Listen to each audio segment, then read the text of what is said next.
মহারাষ্ট্রের ঔরঙ্গাবাদের ইলোরা গুহার মধ্যে অবস্থিত কৈলাসনাথ মন্দির। এই শিব মন্দিরের নির্মাণ নিয়ে রয়েছে একাধিক রহস্য।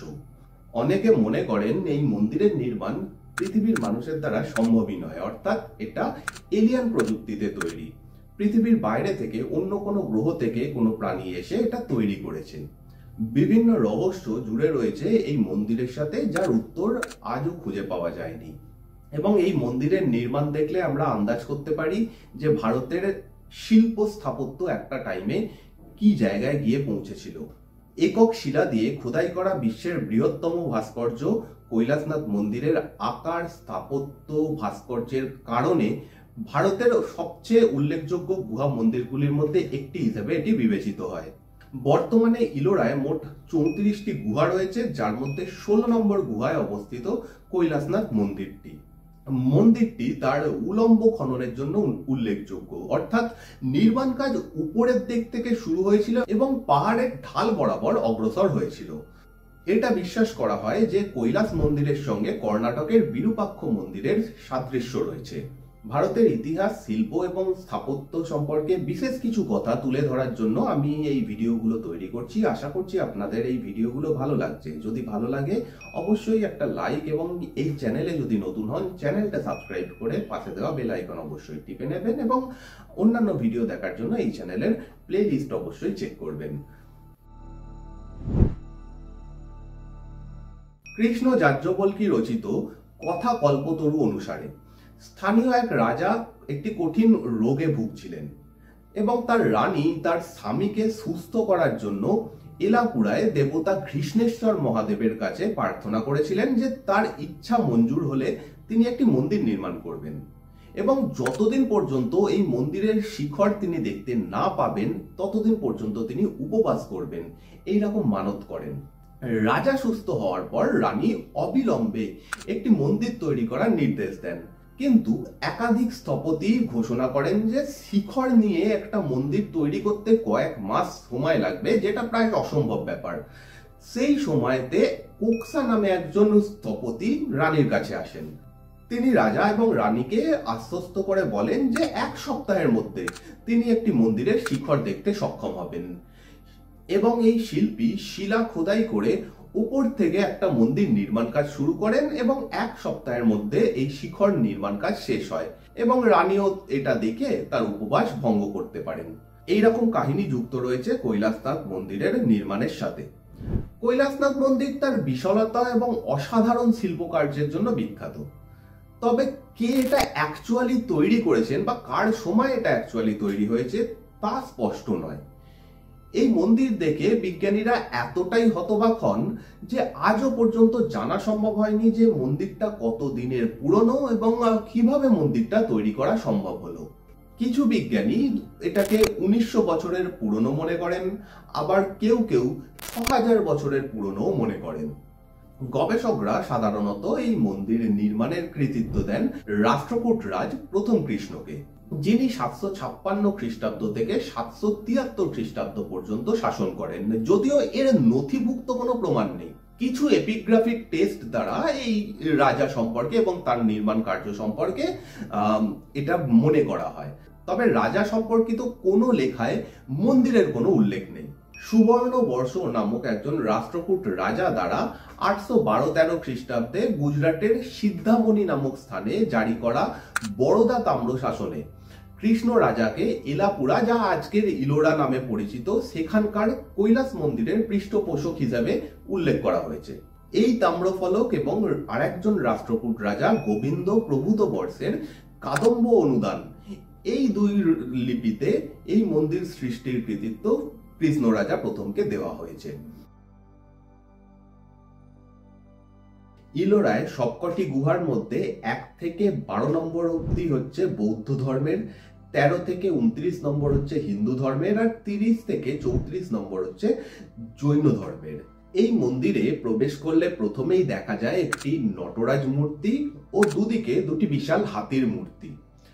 এছাড়া রয়েছে 2টি বিশাল স্তম্ভ, একটি ভগবান বিষ্ণুকে উৎসর্গিত আর একটি ভগবান শিবকে উৎসর্গিত। মন্দিরের চারিপাশে রয়েছে অসাধারণ কারুকার্য এবং অনেক মূর্তি। এক একটা মূর্তি এক একটা পৌরাণিক কাহিনীকে চিত্রিত করে। আর এই সম্পূর্ণ মন্দিরটা একটা রথের আকৃতিতে বানানো। মন্দিরের চারপাশে মোট 152টা হাতি রয়েছে, যা দেখলে মনে হয় যে এই হাতিগুলোর ওপরে এই মন্দিরটা অবস্থিত। সম্পূর্ণ মন্দিরে রয়েছে রামায়ণ এবং মহাভারতের একাধিক ঘটনার চিত্র। ভারতে তো বটেই, পৃথিবীতে যতগুলো গুহা যেখানে পাহাড় কেটে তৈরি করা হয়েছে সেগুলো বাইরে থেকে ভেতরের দিকে কাটা হয়েছে, যাকে কার্টিন মনোলিথ পদ্ধতি বলা হয়। এক্ষেত্রে শিল্পীরা একটা পাহাড়ের বাইরে থেকে ভেতরের দিকে কাটতেন এবং প্রয়োজন মতো অন্যান্য ডিজাইন করতেন। কিন্তু কৈলাস মন্দির তৈরি হয়েছে সম্পূর্ণ আলাদা পদ্ধতিতে। এই মন্দির তৈরি হয়েছে সম্পূর্ণ একটা পাহাড় কেটে, অর্থাৎ পাহাড়ের উপর থেকে নিচ অব্দি কাটা হয়েছে। এই পদ্ধতিকে বলা হয় কাট আউট মনোলিথ। এটি খুব কঠিন এবং জটিল একটা পদ্ধতি। এবার প্রশ্ন হচ্ছে যে শুধুমাত্র হাতুড়ি এবং ছেনি দিয়ে এরকম একটা কাজ করা কি সম্ভব ছিল, নাকি আরো উন্নত কোনো পদ্ধতি সেই সময়ের মানুষের জানা ছিল, যেটা হয়তো আজকে আমরা জানি না। শুধু তাই নয়, ইলোরায় বাকি যে সমস্ত গুহাগুলো রয়েছে তার একটাও কৈলাস মন্দিরের মতো এত জটিল নয়। তাহলে কি তখনকার মানুষ আজকের থেকে অনেক বেশি উন্নত টেকনোলজি আবিষ্কার করেছিল, নাকি সত্যিই বাইরের কোনো গ্রহ থেকে কোনো প্রাণী এসে এটা বানিয়েছিল? মন্দিরের একদম ওপরে, ছাদের ওপরে 4টে সিংহ রয়েছে, যেটা দেখতে অনেকটা এক্স আকৃতির মতো, এবং এটা অনেক উপর থেকে দেখা যায়। এটার থেকেই একটা প্রশ্ন উঠে আসে যে এটা কি কোনো একটা সিম্বল ছিল, চিহ্ন ছিল, যার মাধ্যমে মহাকাশ থেকে এটা দেখা যেত এবং সেখান থেকে কেউ নেমে আসতো এই মন্দিরের ওপরে। এটা ইলোরার একটা 3D মডেল। এখানে অন্যান্য যে গুহাগুলো রয়েছে তার একটা মডেল রয়েছে, আর মাঝখানে এইটা হচ্ছে কৈলাস মন্দির। এই পুরো অংশটা কেটে এই মন্দিরটা তৈরি করা হয়েছে। যদি ভালো করে জুম করা যায় তাহলে দেখা যাবে যে এখান থেকে যে কাটা হয়েছে তার এখনো প্রমাণ রয়েছে। এই পুরো অঞ্চলটাতে সেটা দেখা যায়। এই যে কাটিংটা সেটা শুরু হয়েছিল এরকম ওপর থেকে, ধীরে ধীরে এইভাবে ভেতরের দিকে নামা হয়েছে। একদম শুরুতে প্রবেশের মুখে এখানে 2টো স্তম্ভ রয়েছে, তারপরে মূল মন্দিরটা শুরু হয়েছে। মন্দিরটা টোটাল 5টা ভাগে বিভক্ত। এটা হচ্ছে প্রথম ভাগ, এটা দ্বিতীয়, তৃতীয়, চতুর্থ এবং পঞ্চম।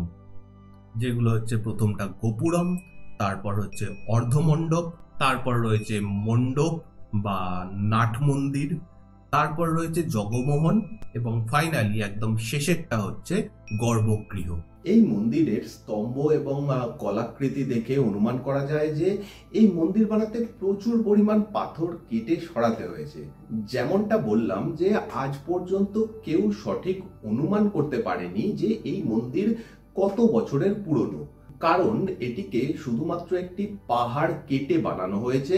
আর পাহাড়ের বয়স এবং মন্দিরের বয়সের মধ্যে তফাৎ থাকাটা স্বাভাবিক, কারণ পাহাড় কোটি কোটি বছরের পুরনো হতে পারে এবং পরে সেই পাহাড় কেটে মন্দির নির্মাণের কাজ কয়েক হাজার বছর পর শুরু হতে পারে। আর্কিওলজিস্টরা বলছেন যে একটি মাত্র পাথর কেটে এই ধরনের মন্দির বানানোর জন্য প্রায় 4 লাখ টন পাথর কেটে সরাতে হবে।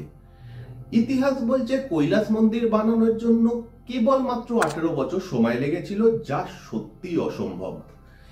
এই মন্দির বানানোর জন্য ধরা যাক একজন শ্রমিক প্রতিদিন 12 ঘন্টা করে কাজ করেছে, তাহলে 18 বছরের মধ্যে 4 লাখ টন পাথর কেটে সরানো সহজ ব্যাপার নয়। তাদের প্রতি বছর প্রায় 22,222 টন পাথর কেটে সরাতে হয়েছে, যার মানে হচ্ছে 60 টন পাথরকে রোজ এবং 5 টন পাথরকে প্রতি ঘন্টায় এখান থেকে কেটে সরানো হয়েছে। এ তো হলো শুধুমাত্র পাথরগুলো কেটে সরানোর অনুমান। এরপর রয়েছে এই মন্দিরের কলাকৃতি এবং ভাস্কর্য। মন্দিরের ভেতরের ভবনগুলো বানাতে কতটা সময় লেগেছে, এই রহস্য কৈলাস মন্দিরকে আরো রহস্যময় করে তুলেছে। আর্কিওলজিক্যাল এবং জিওলজিস্টরা পরীক্ষা করে জানিয়েছেন এই মন্দির কোনো সাধারণ মন্দির নয়, কারণ এই মন্দিরের দরজার পিছনের সুড়ঙ্গ দিয়ে পৌঁছে যাওয়া যায় ভূগর্ভস্থ একটা শহরের মধ্যে। এছাড়া মন্দিরের নিচে রয়েছে ভূমিগত গুহা, 1876 সালে ইংল্যান্ডের ইমান হেনরিক একটি বই লিখেছিলেন, যাতে এই গুহার ব্যাপারে তিনি লিখে গিয়েছেন। কৈলাস মন্দিরের মধ্যে অনেকগুলো টানেল রয়েছে, কিছু একদমই ছোট, যা দিয়ে একজন মানুষের প্রবেশ করা অসম্ভব। তা সত্ত্বেও এই ছোট টানেলগুলো খুব সুন্দর মাপ করে কাটা। এগুলো কি ড্রেনেজ টানেল? যদি ধরে নিই যে এগুলো ড্রেনেজ টানেল ছিল, তাহলে এর অপর দিকের মুখটা কোথায় সেটা এখনো কোথাও খুঁজে পাওয়া যায়নি। এছাড়াও এখানে মেঝেতে অনেক গর্ত দেখা যায়, যার কোনো অন্তিম মুখ খুঁজে পাওয়া যায়নি। তাহলে কি ধরা যেতে পারে যে এগুলো সেই আন্ডারগ্রাউন্ড শহরের প্রবেশ পথ বা হাওয়া চলাচল করার জায়গা? এছাড়াও এই আন্ডারগ্রাউন্ড শহরের কথা যারা বিশ্বাস করেন, তারা আরো একটা যুক্তি দেন। মন্দিরের গায়ে অনেক জায়গায় বেশ কিছু চিত্র রয়েছে। এই চিত্রগুলোতে সাধারণ মানুষের প্রতিকৃতি, দেবতার প্রতিকৃতির সাথে সাথে কিছু ছোট ছোট মানুষের মতো প্রাণীর প্রতিকৃতি বা চিত্র দেখা যায়। এই প্রাণীগুলোকে অন্যান্য মানুষ বা পশুদের পাশে অনেক ছোট আকারে বানানো হয়েছে। এই চিত্রগুলো দেখলে আন্দাজ পাওয়া যায় যে প্রবেশ পথগুলোর কথা বলা হচ্ছিল, সেইগুলোতে এরা সহজেই প্রবেশ করতে পারত। তাহলে কি সত্যি এর নিচে কোনো শহর ছিল? আজ থেকে কয়েক হাজার বছর আগে, যখন আজকের মতো আধুনিক উপকরণ ছিল না, তখন শুধুমাত্র লোহা এবং পাথরের কিছু যন্ত্রপাতির সাহায্যে এই ধরনের মন্দির তৈরি করা সত্যি একটা অবিশ্বাস্য বিষয়। আর যদি এই মন্দির প্রাচীন মানুষরা পাথরের তৈরি যন্ত্রপাতির সাহায্যে বানিয়ে থাকে, তাহলে এই মন্দির নির্মাণ করতে কয়েক লক্ষ বছর লাগার কথা। সবচেয়ে রোমাঞ্চকর ব্যাপারটি হলো, পাথর কেটে যে পাথরগুলো বার করা হয়েছিল, তার অবশেষ এই মন্দিরের আশেপাশে এমনকি কয়েকশো মাইলের মধ্যে খুঁজে পাওয়া যায় না। এখন প্রশ্ন হলো, সেই সময়তে যখন কোনো বড় যন্ত্রপাতি, ট্রেন, ক্রেন ইত্যাদি ছিল না এবং আজকের মতো উন্নত প্রযুক্তি ছিল না, সেই সময় এত পরিমাণ পাথর কি করে কাটা সম্ভব হয়েছিল এবং মন্দির স্থল থেকে সেটা কি করে সরানো হয়েছিল? আর পাথরের পরিমাণও তো কম ছিল না। যা পাথর এখান থেকে কেটে বার করা হয়েছিল, তা দিয়ে গিজার পিরামিডের মতো একটা বড় পিরামিড বানিয়ে দেওয়া যায়। তাহলে কি সেই সময়ের মানুষ এমন কোনো প্রযুক্তি আবিষ্কার করেছিল যা দিয়ে সমস্ত পাথর গলিয়ে ভ্যানিশ করে দেওয়া যায়? নয়তো এর কোনো সঠিক যুক্তি পাওয়া যায় না। কৈলাস মন্দির পৃথিবীর একমাত্র ভবন যা উপর থেকে নিচ পর্যন্ত খোদাই করা হয়েছে। এটি একটি একক শিলা দিয়ে তৈরি মেগালিথ। মেগালিথ শব্দের অর্থ হচ্ছে যেটা একটা পাথর দিয়ে তৈরি। প্রতিটি নকশা এবং পরিমাপ সাবধানতার সাথে পরিকল্পিত ছিল, যেহেতু একবার কাটা হয়েছিল। আরো শিলা বা পাথর যোগ করে সেটি পরিবর্তন করার কোনো উপায় ছিল না। 1862 সালে তৎকালীন রাজা ঔরঙ্গজেব 1000 জন সৈনিকের একটি দল পাঠিয়েছিলেন এই মন্দিরকে পুরোপুরি ভেঙে নষ্ট করে দেওয়ার জন্য। এই 1000 জন সৈনিক প্রায় 3 বছর ধরে এই মন্দিরটি ভাঙার চেষ্টা চালিয়ে যায়, তবুও তারা এই মন্দিরটিকে পুরোপুরি নষ্ট করতে পারে না। যখন ঔরঙ্গজেব বুঝতে পারেন মন্দিরটি নষ্ট করা প্রায় অসম্ভব, তখন তিনি মন্দিরটি নষ্ট করার কাজ বন্ধ করে দেন। পরিশেষে বলা যায়, এই মন্দিরের গঠন প্রকল্প সম্পর্কে আজও কোনো সঠিক তথ্য মেলেনি। তাই এই মন্দিরের নির্মাণ কার্য নিয়ে প্রত্নতত্ত্ববিদদের আজও সংশয় রয়েছে। তাহলে সত্যিই কি এই যুগের থেকে প্রাচীন যুগের মানুষরা আরো বেশি উন্নতিশীল ছিলেন, নাকি অন্য কোনোভাবে অতি উচ্চ মানের পদ্ধতি ব্যবহার করে এই মন্দির তৈরি করা হয়েছিল?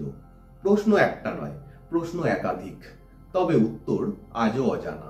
তবে শেষে একটা কথা বলতেই হয় যে এলিয়েন থিওরি আমি মানি না। একথা ঠিক যে এই বিশাল ব্রহ্মাণ্ডে কোথাও না কোথাও প্রাণের অস্তিত্ব রয়েছে এবং তারা হয়তো আমাদের থেকে অনেক উন্নতও হতে পারে। এই বিষয়ে আমার কোনো দ্বিমত নেই। তবে তারা যে একসময় পৃথিবীতে এসেছিল এবং এইরকম স্থাপত্য তৈরি করতে তারা পৃথিবীর মানুষকে সাহায্য করেছিল, তা হয়তো মানা যায় না। কারণ এরকম যদি সত্যিই হতো, তাহলে কোনো না কোনো প্রাচীন রচনায় তার উল্লেখ থাকতো। আর তাছাড়া এই সমস্ত থিওরি পশ্চিমী দেশগুলো থেকে তৈরি হয়েছে। তারা কোনোদিনই এটা মানতে চায় না যে ভারতীয় সভ্যতা তাদের থেকেও উন্নত। ভারতীয়রা এরকম কোনো স্থাপত্য বানাতে পারে বা আমাদের ইঞ্জিনিয়ারিং এত উন্নত ছিল। তাই বহু ক্ষেত্রে এরকম বলা হয়েছে যে এটা বাইরের গ্রহের কোনো প্রাণী এসে তৈরি করেছে। আমার বিশ্বাস আমাদের সভ্যতা ও বিজ্ঞান অনেক বেশি উন্নত ছিল, যার প্রমাণ আমরা বহু ক্ষেত্রে ভারতের বহু স্থাপত্য নির্মাণে, বহু থিওরিতে, বিভিন্ন গ্রন্থে আমরা পেয়ে থাকি। আর কৈলাস মন্দিরও এরকমই কোনো ভারতীয় বিজ্ঞানের একটা অসাধারণ নিদর্শন, এ কথা অস্বীকার করার কোনো জায়গা নেই।